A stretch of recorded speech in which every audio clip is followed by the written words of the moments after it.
من أكتر من 1400 سنة الرسول صلى الله عليه وسلم قال: ما ملأ آدمي وعاء شرا من بطنه. وفي نهاية الحديث قال: فثلث لطعامه وثلث لشرابه وثلث لنفسه.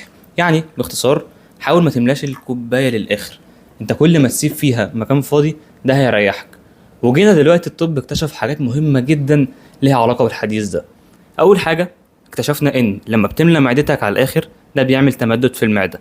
تمدد المعدة ده بينتج عنه إن يبدأ يحصل ارتجاع لحاجات المفروض تفضل موجودة في المعدة، ترجع على المريء فتعمل لك حموضة وتعمل لك ارتجاع وبلاوي كتيرة جدا.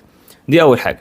تاني حاجة، كل ما يزيد حجم الوجبة كل ما هيزيد إفراز الأنسولين من البنكرياس عندك، وكل ما يزيد إفراز الأنسولين هينتج عنه إن وزنك هيزيد، يحصل مقاومة أنسولين وتخش في سكر وليلة كبيرة أوي.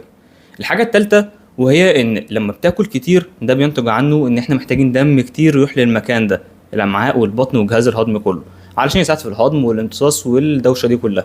فالدم ده بيتاخد من الدم اللي راح لاي حته في جسمك سواء عضلاتك او مخك وكل اجهزتك ويروح للبطن، فبينتج بعدها انك انت عايز تريح وتنام، وبيزود الكسل. الحاجه الرابعه وهي حاجه مهمه جدا للناس اللي عايزه تخس، في حاجه اسمها ساتايتي سيجنال. ساتايتي سيجنال يعني اشارات الشبع، ودي اشارات بتتبعت من البق بتاعك والجهاز الهضمي تروح لمخك علشان توقف الاكل.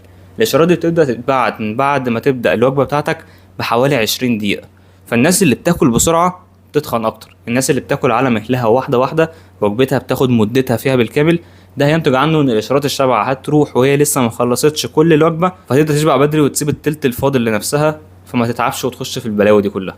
وعايز اقول لك ان حاليا في اليابان ودول كتير جدا من العالم اتبعوا قاعده اسمها 80% فول، يعني الامتلاء يكون من 80% مش 100%. يعني هم حاليا اكتشفوا الكلام اللي الرسول صلى الله عليه وسلم قاله لنا من اكتر من 1400 سنه.